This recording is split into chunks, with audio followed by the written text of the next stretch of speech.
Hello, neogenians. Welcome to Dawn of the New Earth. Today we are continuing to talk about the symbolic structure of reality as revealed through the alphabet. Now, if you've been following this series, what we're talking about here is a book called The Infancy Gospel of Thomas, which explores the early life of Jesus. Mostly it takes place around when he's 5 years old. And in this text, various teachers want to teach him the alphabet. And so the first teacher goes to teach Jesus, and Jesus essentially says, if you really think you know letters, teach me what A is, or tell me the power of A. Tell me what the power of A is, and then I will reveal to you the power of B, basically. They said alpha and beta in terms of Greek alphabet, but alpha, beta, alphabet, A and B is essentially what Jesus is talking about. So you have A and B, alpha, beta, and then in Hebrew, aleph, bet. So aleph, bet, the aleph, bet, the alphabet. And so that doesn't really matter. Jesus starts to teach about the letter A as representing the structure of reality. Kind of like this the A goes like this, and then it has a crossing bar as the connection of reality, the as above, so below, connected. And this absolutely blows the teacher's mind. He essentially has a total nervous breakdown and runs away. And then a second teacher wants to teach a little Jesus, and the same thing happens. Well, not the exact same thing. Jesus says, essentially, tell me the power of the alpha, and I will tell you the power of the beta. And what happens is that the teacher gets mad and basically smacks little Jesus, which is not a great thing, because little Jesus gets really pissed and kills the man with his Jesus powers, little Jesus powers. He kills the teacher. So teacher number 2 down. Seems like it's getting worse and worse. And now we come to the part of our story where teacher number 3 comes in. Yes, there is a third teacher. You think these guys would learn their lesson, but no. So that's what we're going to talk about today. It's going to be really good. And not only are we talking about that story, but we're going to be talking about how the Hebrew alphabet is symbolic for the structure of your psyche and reality itself. It's a great way to understand how all this stuff works. So that's what we're going to be doing. But as always, remember, we are not a channel. We are a revolution of the mind here to make higher consciousness go viral. We are literally reaching millions of people with information that the church tried to bury forever. Nope. Not while we're around. So hit like, share, subscribe to spread this like fire. If you want to help out even more, become a member. You get access to a lot of great stuff like free members only downloads on inner transformation, alchemy, rituals, Kabbalah, etc. And you can also become a member at the Pathfinder tier to get access to all of our members only videos. There are a ton of them. They're great. You'll really enjoy them. So if you become a member, it helps out the channel and you get access to great stuff. You can also help out by checking out my books. I am a neogenian and have written a 5-part series on the neogenian system. And finally, if you're looking for a free way to support, that's awesome. I appreciate it. All you got to do is follow me on Spotify. I have a channel on Spotify and we're reaching a ton of new people on that platform. So go give me a follow on Spotify. It's completely free to do. Links to all of the things that I have been talking about, they are in the description of this video. That being said, let's begin. Let's get into this. So, like I said, we left off last time with little Jesus having just killed the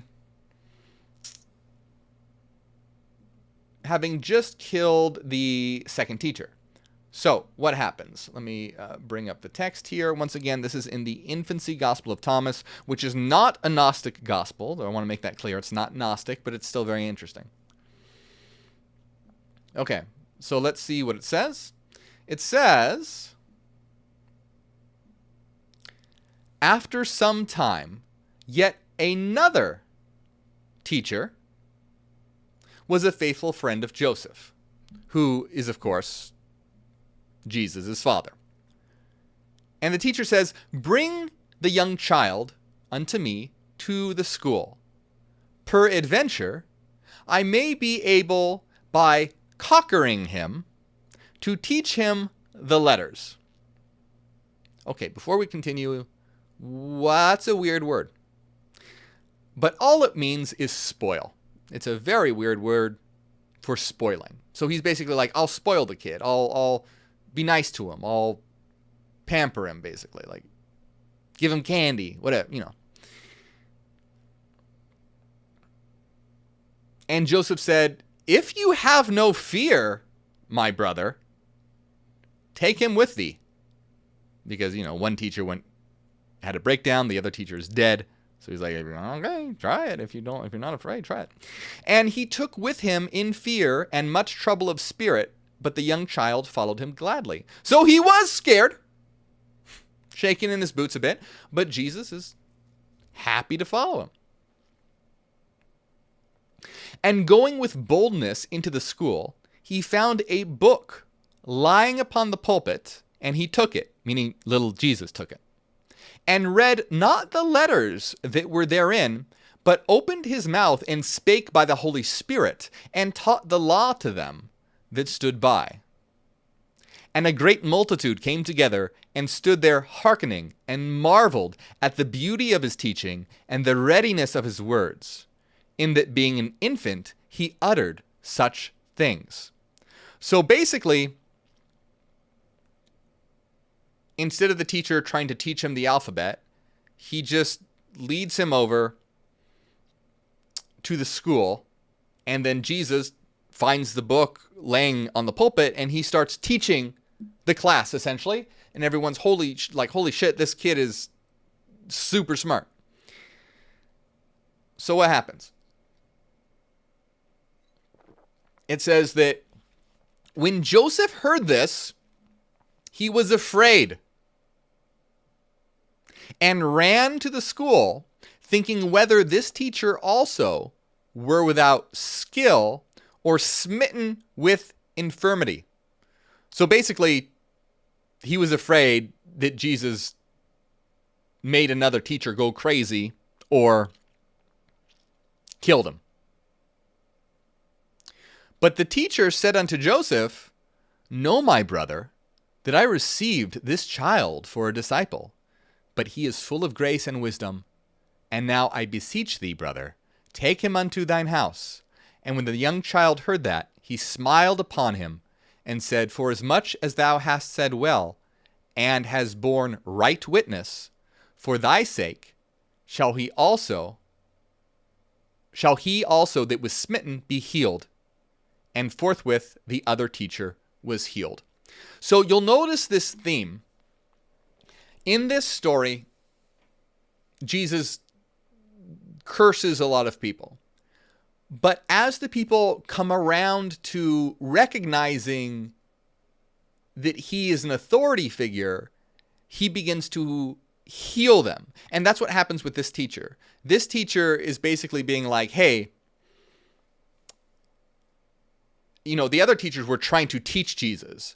And this teacher was like, holy shit, this kid is so smart. I'm going to let him teach. He's full of grace and full of wisdom. So he basically recognizes the wisdom of Christ. And so Christ is basically like, yeah, you got it. You understand.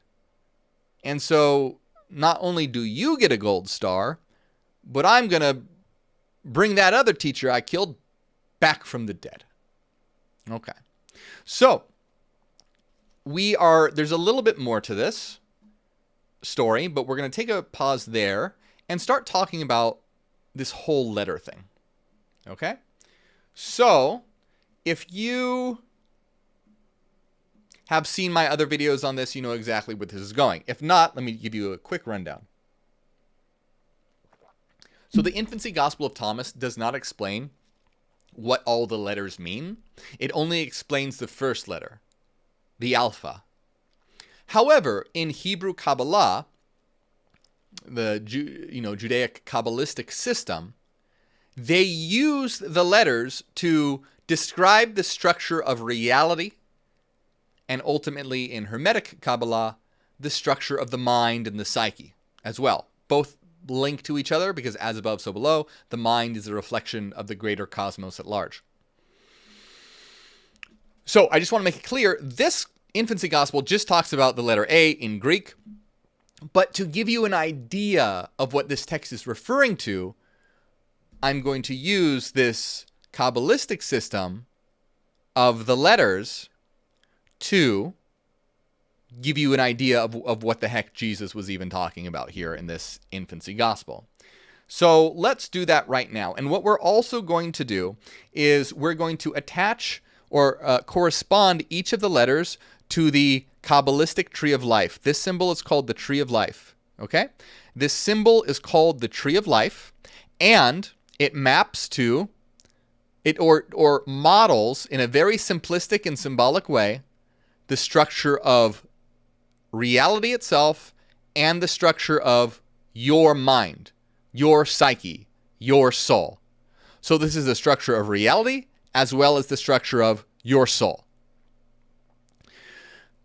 Each of these spheres, known as Sefirot, represent levels of consciousness, and these paths that connect them represent the flow of energy into these various levels of consciousness. There are 22 paths on the tree of life, and there are 22 letters in the Hebrew alphabet. So each letter is assigned to the tree of life. We are taking a look at the Hermetic Kabbalistic assignment of the letters to the 22 paths, the 22 letters to the 22 paths, okay? So basically, what this means in Hermetic Kabbalah is they use the tree of life as a kind of filing system. Think of them as like folders on your computer where you can categorize things. And so they use the paths to categorize all the different things that are associated with symbolically representing the flow of energy. So for example, the 22 Hebrew letters, but also the 22 cards of the major arcana of the tarot. There are 22 of them, so those also correspond. Not only that, but planets and signs of the zodiac also get ascribed to the various paths and sefirot on the tree of life. So what one really needs to understand is what we're doing here. We're not saying that this is how reality in your mind is literally structured, but rather it is how we can understand how it's structured in a symbolic way. This is important for two reasons. One, it's much easier to understand than studying heavy philosophy, heavy occult philosophy, quantum mechanics, Fourier transforms,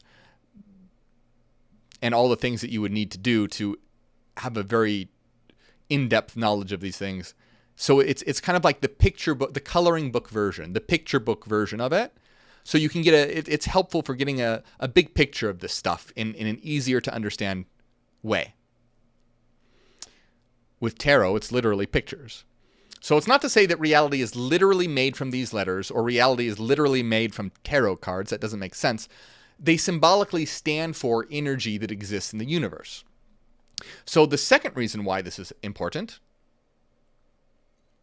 is because your unconscious mind does not communicate in human language. It communicates through symbolism, meaning, imagery, dreams.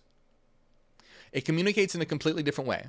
So learning symbolic systems like planetary correspondences, Hebrew alphabet correspondences, tarot correspondences, whatever one you pick or use more than one, they represent a kind of language, a kind of symbolic language that allows your left brain to communicate with your right brain, with your consciousness to be able to communicate with your unconscious. You're kind of like programming your mind because the unconscious runs things in the background.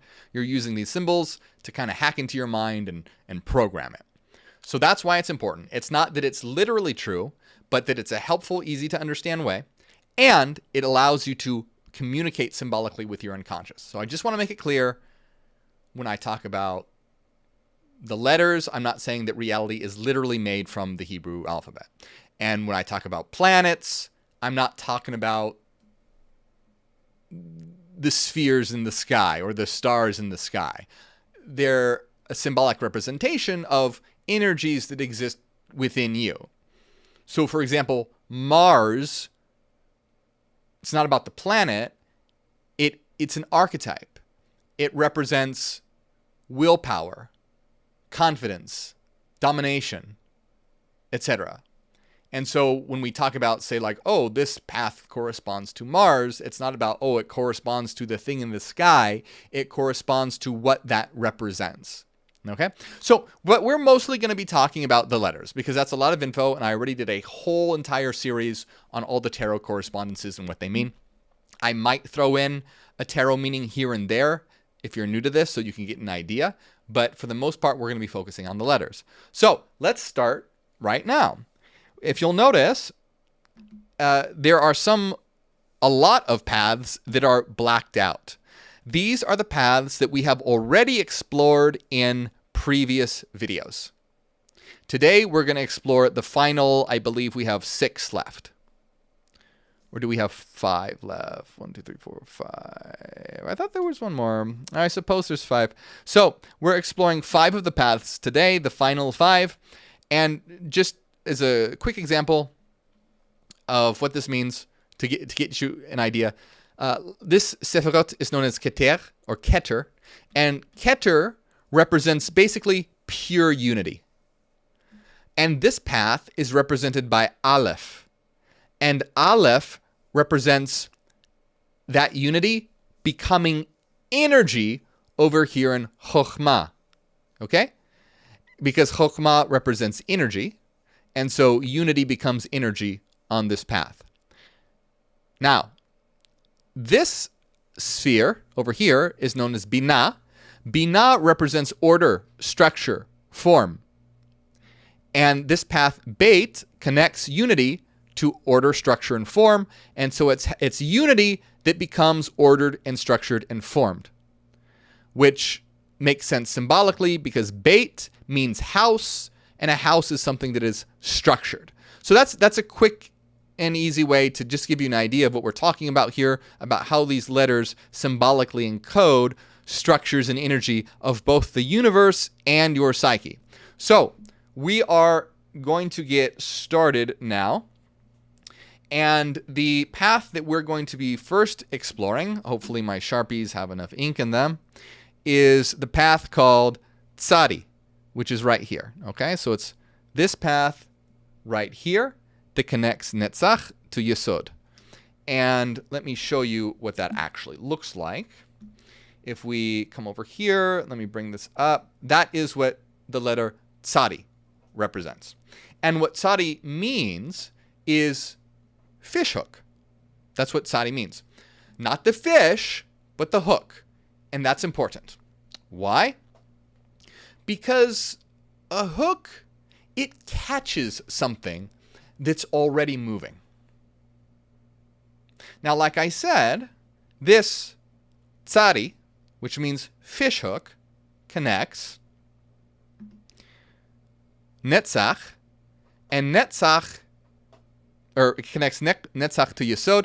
And what does Netzach represent? It's essentially like, think of it like your right brain functions, but it's things like desire, emotion, drive, driving forces. Yesod is called the foundation, and it's basically the ocean of the unconscious. Okay? It's the ocean of the unconscious, your unconscious. The place where patterns form. So what does the path of Sadi do here, connecting Netzach to Yesod, or emotions and desire to the realm of the unconscious? Well, remember, Sadi means hook. And so the hook captures desire and encodes it into the unconscious. So what this means, that's what we'll explore a bit more what that means psychologically. But Sadi, in a cosmic level, is the force of attraction. Okay, organization and locking things into sort of the blueprint of reality. But psychologically, this is fixation. Okay? Because what happens, desire can hook your attention. And what hooks your attention can be rooted in the unconscious. You can be hooked by things that unconsciously drive you. So the shadow self is in Yesod. It's within your unconscious. And so you might be someone with an anger problem. And if you're someone with an anger problem and anger exists with your unconscious, that can hook you. Or you might have a jealousy problem that can exist in your unconscious and hook you. Even if you deny that you're jealous, it still exists and will hook your attention. It will divert your attention. So that's how habits form, and that's how identities form as well. But there's a positive way to look at this as well, because Sadi comes from tzadik. And the tzaddikim are the righteous ones. The tzaddikim are the righteous ones. They're also known as, there are a certain group of tzaddik known as the tzaddikim nistarim. And the tzaddikim nistarim are essentially described as 36 righteous individuals that basically keep the world running. But this is all symbolic, of course. But what does it mean? We have tzadi, which is connected to tzaddik from the righteous ones, but it also means hook. So when we're talking about righteous here, righteous is not about having no desire. It's not. People will be like, oh, get rid of your desires. Well, no, that's stupid. If you got rid of your desires, you'd be sitting on the couch. You'd never get up because you'd never desire anything. Desire itself isn't bad. It's what you desire. So a righteous one is someone who has learned not to get hooked by desire and lower drives, but instead to use the hook to catch the spiritual. What you attach to determines what you become. So while you can be hooked by desire and lower drives, you can also use the hook to attach your desire to higher things. So that is the path of tzadi, which is right here, that connects, well, it's working real good today, Netzach to Yesod. So with that in mind, let's move to the next letter. The next letter is Kof. Let's see if I can put the Kof on screen here. Where are you? This is a Kof. And it's not on my screen. That's... Oh, I have to keep it open? That's weird. Whatever. Okay, so that is the symbol of Kof. So, Kof means back of the head. Not what you see, but what you don't see. And Kof is the path right here,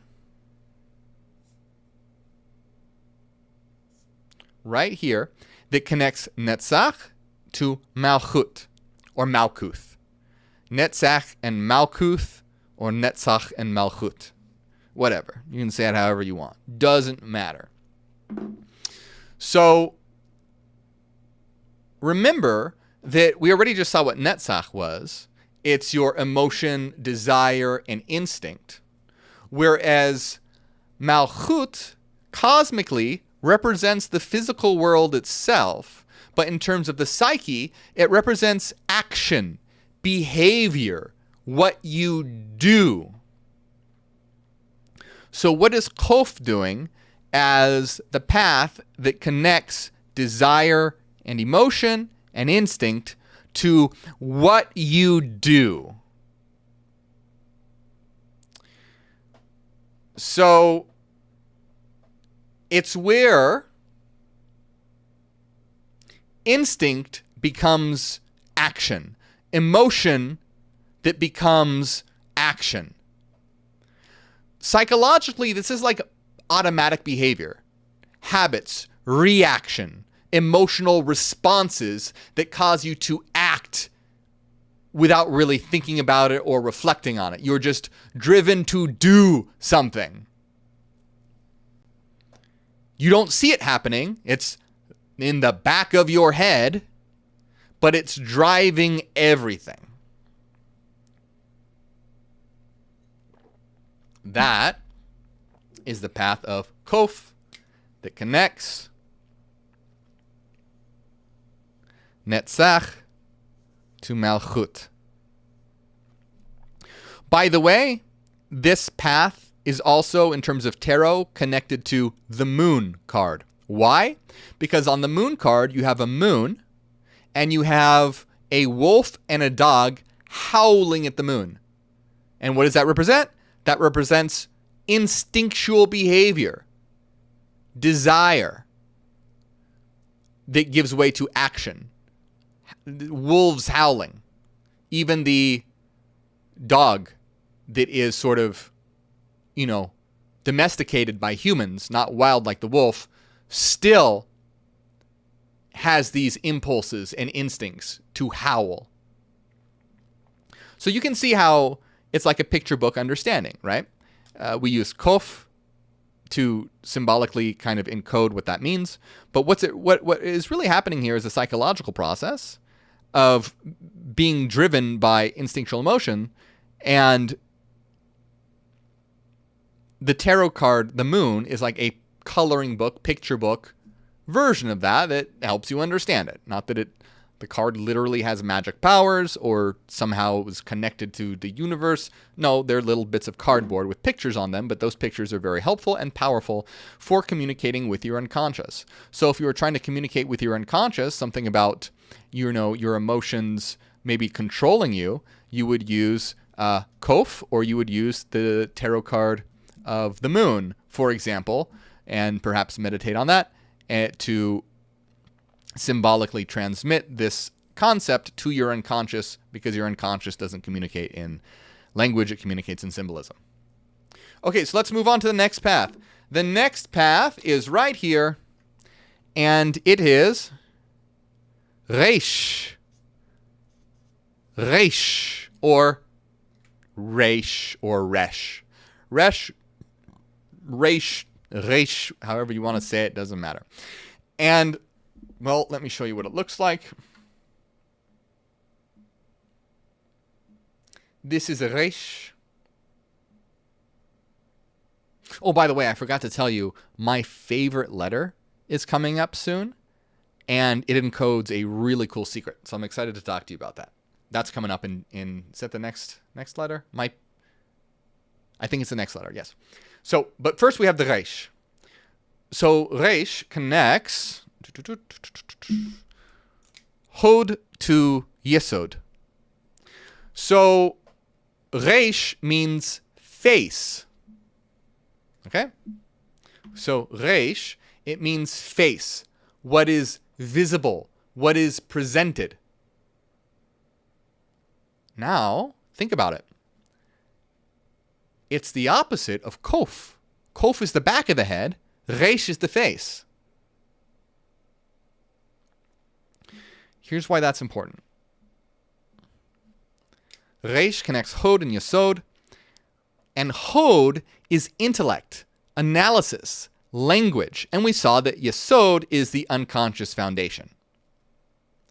So you can think of Hod as like the left brain, and Netzach is like the right brain. So right brain, left brain. emotion, desire, instinct, intellect, analysis, categorization. Left brain. So, Resh is the opposite of Kof. Kof was the back of the head, the emotion driving action. So what is this? Cosmically speaking, if we're talking about the structure of the cosmos, Resh is when beings start to become self-aware. But psychologically, what this means for you personally is the intellect exploring the unconscious.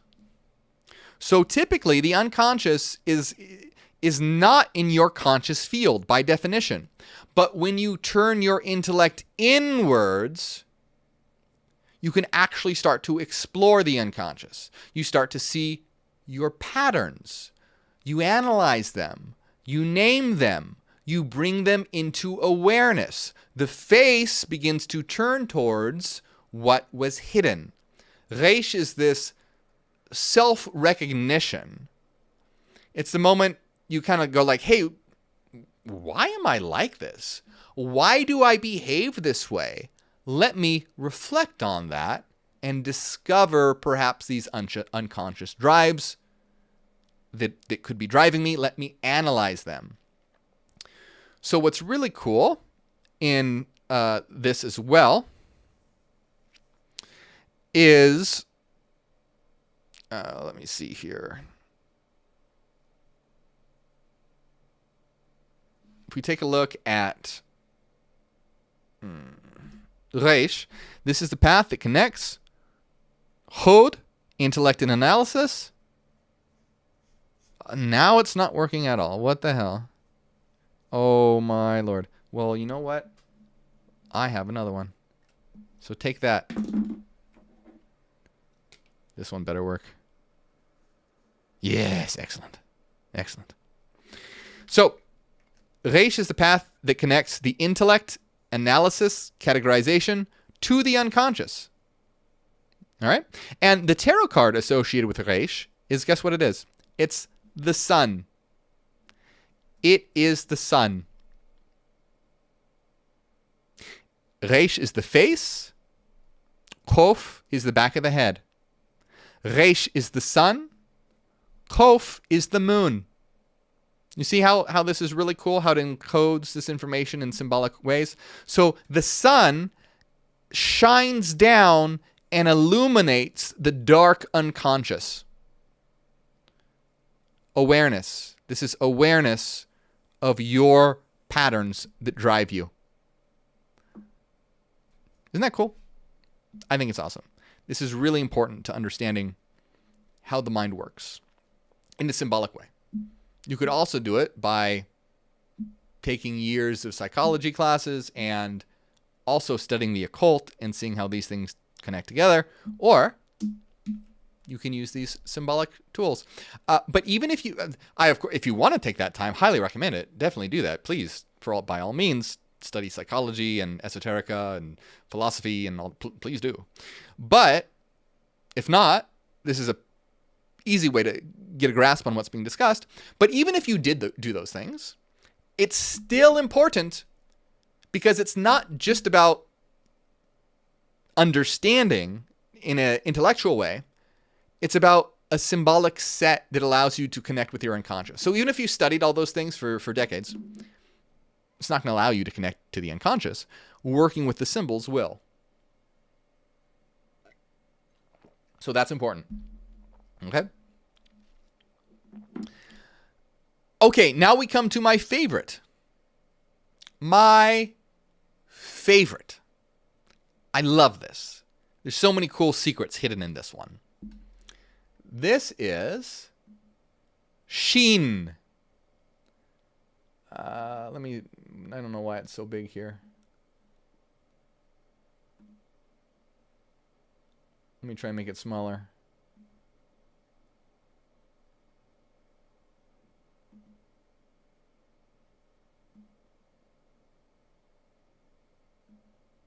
That didn't work. Okay, whatever. It's big. Hey, it's a cool one, so it's big. Okay, so first, before I explain all the interesting things about this, Let's see what it is. It connects Hod, intellect and analysis, to Malchut, the physical world or behavior and actions. Okay, that's what Sheen represents. So there are a couple of cool things hidden in Sheen. Let me tell you one of them. One of the cool things about Sheen is that it represents the 3 pillars of the tree of life. So you can see its structure of 3s, a left, a right, and a middle, which mirrors the left, right, and middle. So that's a really cool correspondence. You can also connect it to mind, body, and spirit. 3 principles. And that's the thing with these symbols, right? Like, these symbols... So, for example, I don't think Sheen was originally connected to mind, body, and spirit. It may be, I don't know, but I feel like that's probably a more later Kabbalistic interpretation. But what I'm trying to get across here...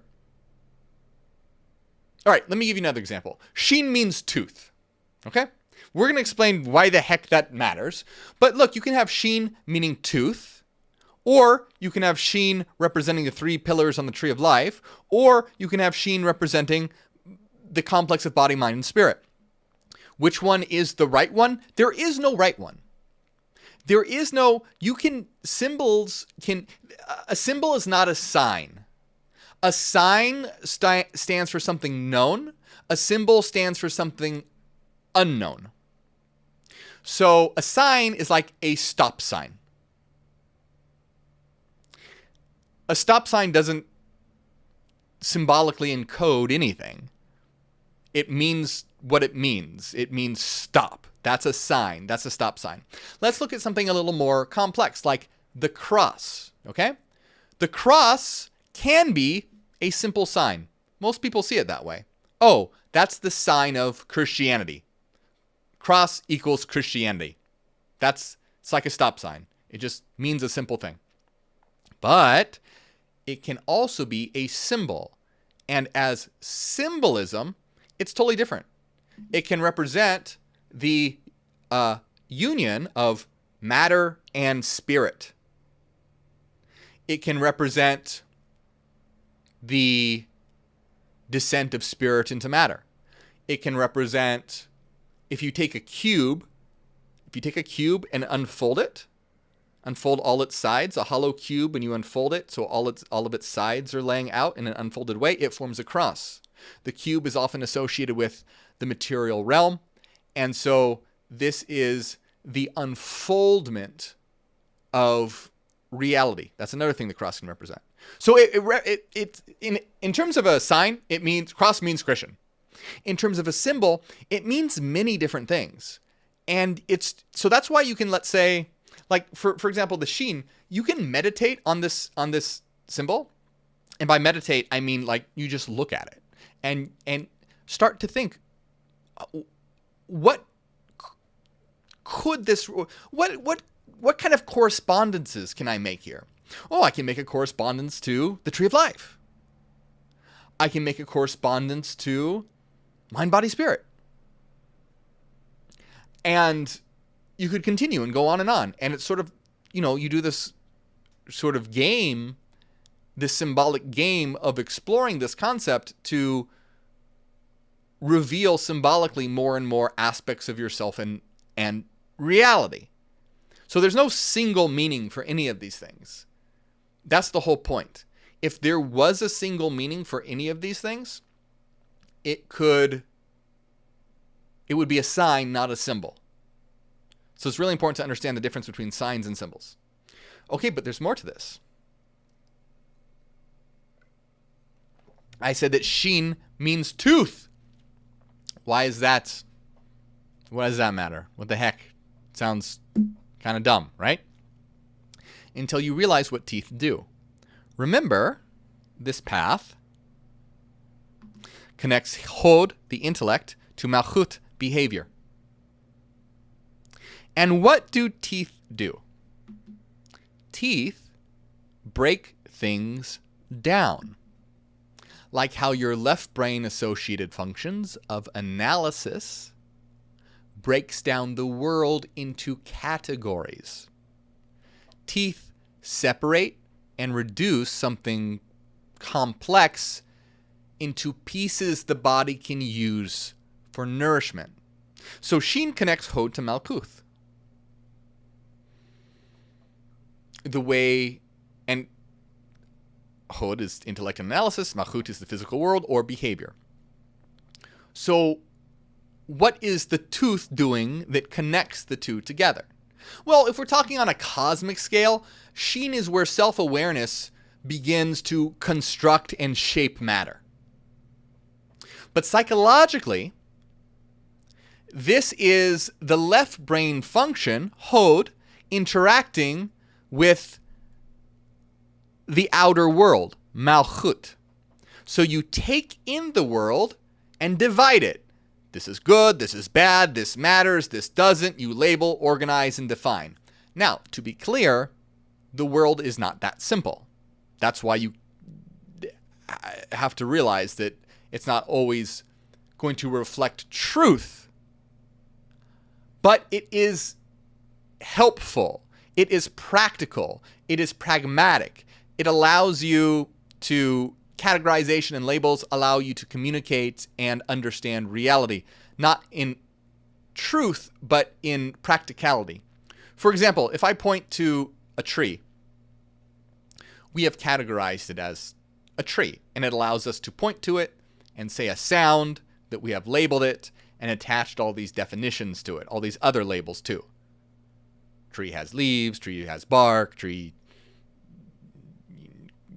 has photosynthesis, blah, blah, blah. But that's not actually what a tree is. A tree is not a tree. A tree, in its true form, is simply a vibrational complex that is connected to all reality. You can't separate a tree from existence. It's all connected. A tree is connected to the earth, and it's like the butterfly effect. Everything is connected. And it's simply a vibrational pattern that is one node in the entire vibrational pattern of the universe, the frequency pattern of the universe. But we perceive it as this thing, point to it, label it as tree, and categorize it, which allows us to talk about it. But it doesn't, we can't, otherwise we'd just be grunting and you couldn't be able to articulate things. So it doesn't always reflect truth. It can, but it doesn't always. And that's important to understand. But it's practical. You label, organize, define, and then, remember, Malchut represents behavior as well. You act based on those categories. You have categorized different things, and your behavior acts on this intellectual consciousness. So it's not coming directly from reality. It's coming from how your mind has processed and divided reality. I am me, you are you. I am hungry, I am hungry. But these are simplistic categorizations, but they're practical. We need it. And our behavior can be driven by this categorical aspect of consciousness. That's Sheen. It's the tooth of the mind. It chews up experience and turns it into a way of acting in the world. It can also represent your awareness of your actions, reflecting on your behavior. And this is why, and so I told you that this was my favorite letter. And I gave you some pretty cool, interesting connections. But let me tell you why it's my favorite letter. Not only because of the triple aspect of body, mind, and spirit, and the 3 pillars on the tree of life. Oh yeah, and you could also associate it with the alchemical primes of salt, mercury, and sulfur. You see what I mean? Like, you can just make that connection. Oh. And the more connections you make, the more rich that symbol becomes. Now when you look at that symbol, it's going to represent for you not just some lines. It's going to represent to you sulfur, mercury, salt, body, mind, spirit, 3 pillars on the tree of life. And now when you look at it, all of that in a simple symbol can be communicated to your unconscious.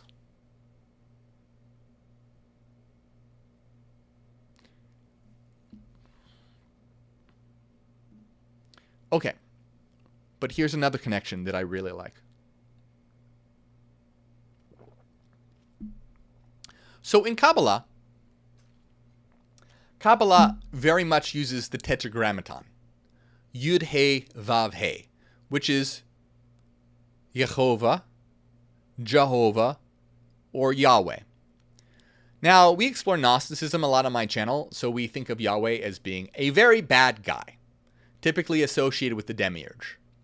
But we always have to look at this from the tradition, because things can mean different things depending on the tradition that you're looking at. So in Kabbalah, Yud He Vav He doesn't represent the demiurge. It more is akin to the source, or the one. It's more like that. So that's important to remember. And even in Yud He Vav He, there is a lot of symbolic connections you can make. It represents the 4 elements. Yud is fire, He is water, Vav is air, He final is earth. And it also represents masculine and feminine encoded into one word as well, because some of these letters represent masculinity, some of them represent femininity. And there's a lot to it, right? So Yud He Vav He is not like referring to the god, the demiurge, or the god of the Bible. It's a pattern that you can make symbolic connections to, just like this. It also represents the 4 worlds in Kabbalah. There are 4 worlds. The sort of Anyway, I won't get into that. I did whole videos on that, and I'm getting off track here. I'm looking at the time and don't want to make this video too long. But okay, so why the hell am I talking about this? So here's the cool thing. It's build-up. It's anticipation, okay? When you take Yud He Vav He, which represents the 4 elements, well, what does Sheen represent? Sheen actually represents, in Hermetic Kabbalah, the element of spirit. And if you take spirit and place it within the elements at the very center, Yud He Sheen Vav He, which represents what? It represents spirit in matter. Yud He Vav He are the 4 elements. Sheen is the spirit. You have spirit in matter with Yod He Sheen Vav He. But here's the cool thing. This is all cool. Yud He Vav He is typically pronounced as Yehovah. Yehovah. Yud He Vav He. When you put in Yod He Sheen Vav He, what does it become? Yaheshua. Yaheshua. Yaheshua, which is the original name of Jesus. Yaheshua, which became Yeshua, which becomes Jesus, which becomes Jesus, which becomes Jesus. So Yod He Sheen Vav He is the name of Christ. You transform the name of Yahweh into the name of Christ. And what does Christ represent? Often in these things, spirit and matter. God become flesh, right? And now you have the element of spirit right in the 4 elements. You get the name of Christ. Yud He Sheen Vav He Yecheshua. Yecheshua. Pretty cool, right? So, remember, though, that Christ is also called the Logos, which is the ordering pattern of existence. And it's important to understand the difference between Christ and the man Jesus. Jesus is where the Christ gets embodied. Jesus is a guy. Christ is a principle of awakening that exists within us. So Christ becomes the flesh. God becomes the flesh. Christ becomes the flesh when a person becomes a Christ. So in Jesus, yes, God became flesh. But because Jesus looked within, became aware, because Christ represents awakening, so Jesus became the Christ when he looked within and became aware of the fact that he is God. And each one of us has that capacity as well. In the Gospel of Philip, it says when you understand the hidden information, you are no longer a Christian, but a Christ. So when you look inside and you awaken, you become Christ. You become the Word made into flesh. God in flesh. God embodied. Now, in terms of the path we're talking about, we can understand it as being aware of your actions and behavior and transforming it according to the Logos. Logos means the Word, which also means reason and order. So literally, the Word becomes flesh, the Logos becomes flesh, the structuring principle of reality becomes a body that recognizes itself and then can thus shape the world according to divinity. It's a cool one, isn't it? I think it's so cool. Look at that. Isn't that great? So that is the path, connecting Hod to Malchut, the path of Sheen.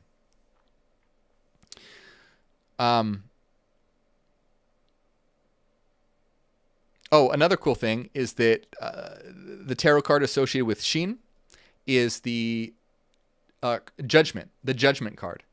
And if you look at the judgment card, there are three main individuals sort of rising from the grave and looking up. So this further represents the resurrection as well, being resurrected into awareness. The Gnostics said that you have to have the resurrection before you die, because it's the death of the old self and the birth of the new self, not a bodily death. But guess what? Those three people, we got the number. It's mirrored 3 right here. 3. So those three people mirror the Sheen, which also mirror body, mind, and spirit, which also mirror salt, sulfur, and mercury. Because salt is body, mercury is spirit, and sulfur is soul or mind. Psyche means soul and mind. So those words can be used interchangeably. This is cool. Yeah. You see how all these things start flowing together? This is why it can be difficult for some people to grasp, because this is right brain communication. And if you try to left brain categorize things, you'll get confused. Like, wait, the Sheen has 3 letters or 3 things that correspond to Kabbalah, but then there's the tarot card also, and then this connection to alchemy. Wait, what's going on? These seem like separate things. How do they relate? But if you just stop and let it flow and become this one thing that means all of these things and more, you now have a very powerful symbol and set of symbols that it can encode many different things. Now you have a symbol that encodes spirit into matter, the Word becoming flesh, Yeshua, and the judgment card, etc. Okay. Let's move on to the final path, which is this path right here. And this is called Tav. Oh, let's put on screen what the Tav looks like.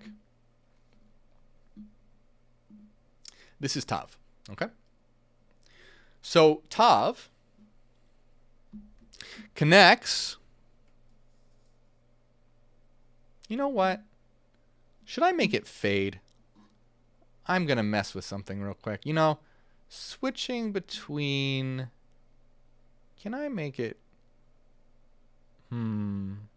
Transition. Let's see. Oh, there's a fade. Do you see that? There's a fade now.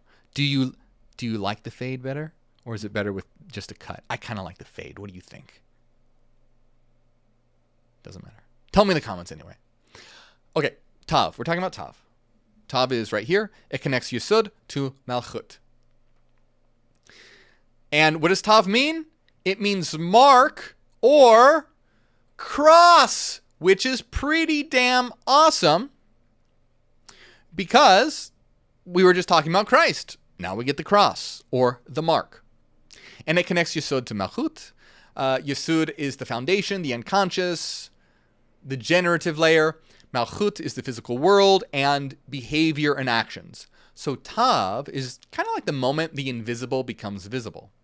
Yesod being the invisible, Malchut being the visible. Malchut means kingdom, by the way. It's the kingdom of God. And so cosmically, Tav is completion.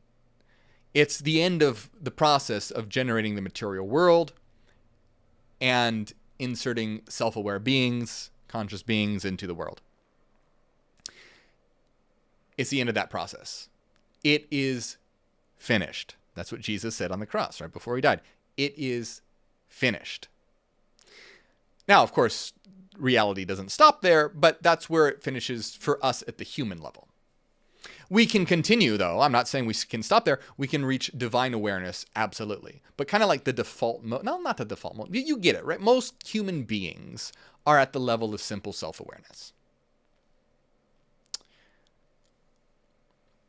So, it's the completion of generating a consciousness that is capable of higher things. So it's not like we stop there, but it's sort of the result of, hey, we have humans now, or alien species, it doesn't matter. Anything with a capacity for consciousness, we got it. We made it. Now this thing can reflect on itself and become divine if it understands itself. On a psychological, oh my God. On a psychological level, this is the unconscious driving your behavior. Everything that's stored in Yesod. Your shadow self, your habits, your conditioning, your emotional imprints. All of it.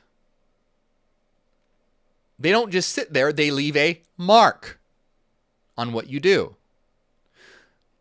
You think you're choosing, but most of the time you're acting out a pattern that's already been written in your unconscious. So Tav is that pattern crossing into reality, which is why it's also a cross. Remember we talked about earlier where the cross can represent the intersection of spirit and matter. So that's kind of what we have here. If Yesod is sort of the mental, unconscious layer, and Malchut is the physical world or behavioral action, then Yesod into Malchut by Tav is the cross and the influence of the behavior through the unconscious. It's where spirit is nailed into matter or behavior. Because the intersection of what's inside you, that's the cross. It's the intersection of what's inside you and how it shows up in your life. So it can result in reactions that you didn't plan and automatic behavior loops you keep repeating, the unconscious leaving its mark on the world. Now, cosmically speaking, like we talked about before, it's the idea of self-aware beings, that process being completed in us. We have everything we need to potentially... So here, this will make more sense. Once we're at the bottom, this is the lowest level. And so once we're at here, cosmically speaking, once we got self-awareness, then we have to climb back up the tree, and that means reintegrating all these aspects, okay? So you move that. Moving down the tree is spirit into matter. Moving up the tree is spirit's ascent to matter. It's interesting because the descent into matter, spirit's descent into matter, is represented by a sword. So because it's like division. Whereas the ascent is represented by the serpent. Knowledge that allows us ascent. The serpent's tail starts in Malchut and its head ends in Keter. So it's the knowledge that gives us the ascent all the way back up. So the sword that divides, the serpent that... that's why I wear this, by the way, which is it's not a cross. This is a serpent ascending up a sword. That's what that is. So that's one of the meanings of that. Spirit being the sword being the descent of spirit into matter, and the serpent being the ascent of spirit from matter back to spirit. The ascent from matter to spirit. Okay, so let's go back to here and take a look at this.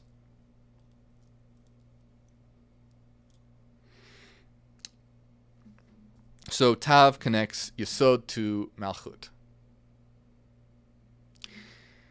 And that's why we have this symbol of the cross, the above and below, the inner and outer, potential and form. Tav is where everything meets in Malchut.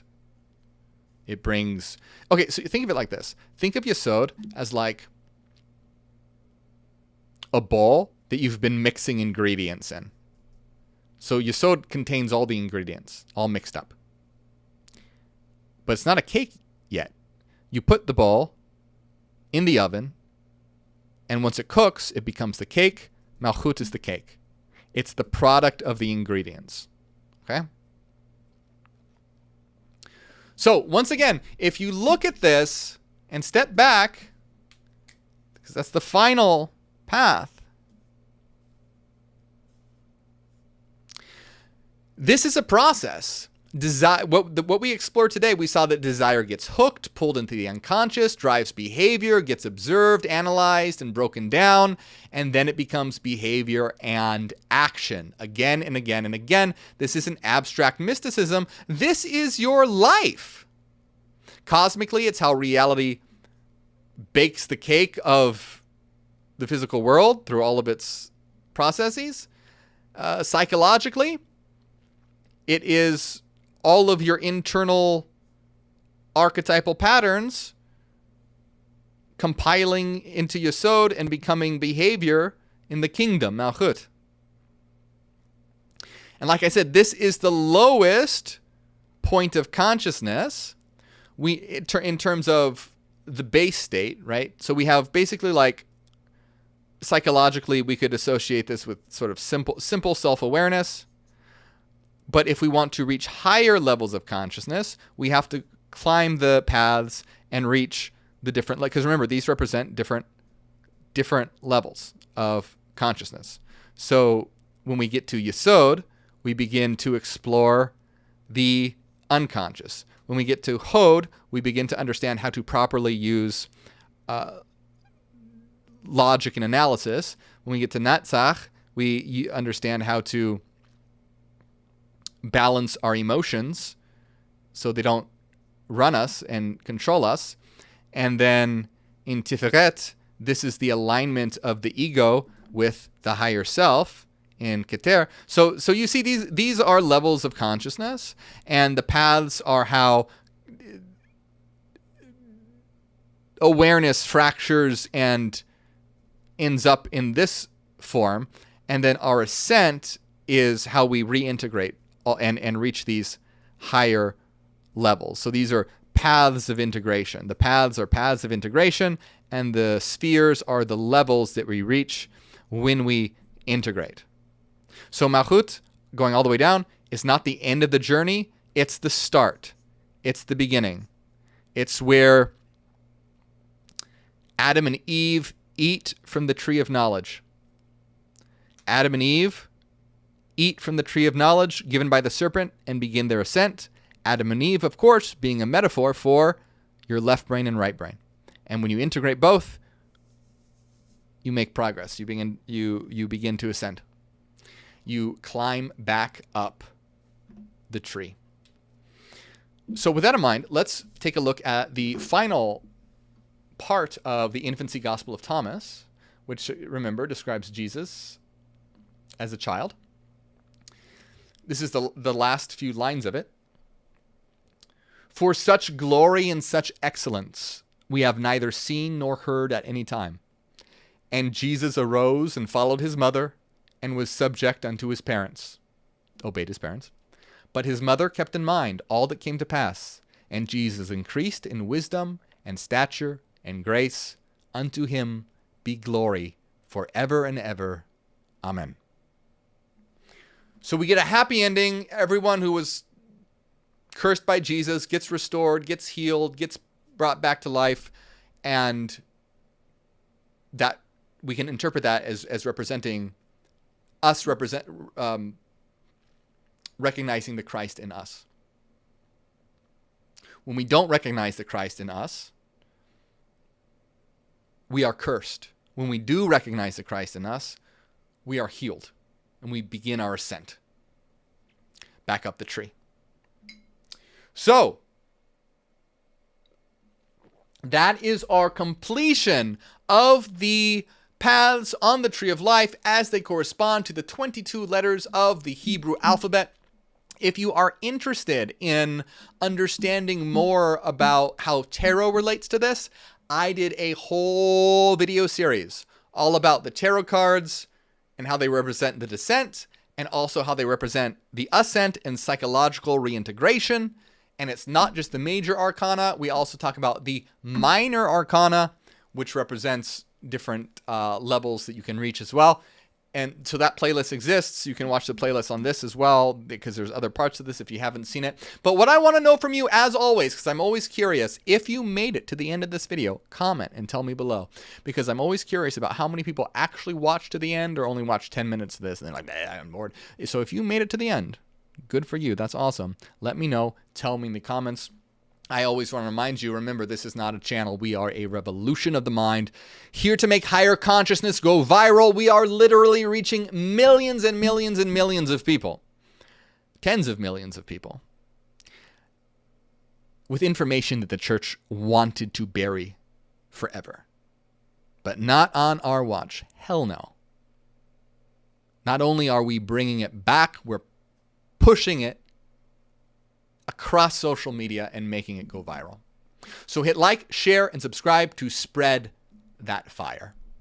In the past, they tried to burn us as heretics. Now we're using that fire to transform the world. So hit like, share, subscribe. If you want to help out even more, become a member. You get access to a lot of cool stuff like members-only videos and free downloads on inner transformation and Kabbalah and alchemy, all that nice stuff. And you can also check out my books. I am a neogenian and have written a 5-part series on the neogenian system. This is also available in audio form as I narrate it. And if you're looking for a free way to support, follow me on Spotify. Do it. It's free and helps out a lot. I really appreciate it. So, links to all those things, they are in the description of this video. Thank you very much, my friends. A big shout out to everyone who supports, especially Renaissance Fairy, Cassidy, Angela, Dallas, Nusalina, Eric, Soul, Vivian, Tornado, Banshee, Pop Out, Hyper Saiyan, Malcolm, and everyone else. Thank you very much. And if your name isn't on here yet, I still need to update it. It's been a while since I've updated it. So If you haven't seen it on there, it's not because I hate you. It's because I just haven't updated it. So I will look at that soon and update that. My name is Morgue, and I am Neogenian. Ad Astra.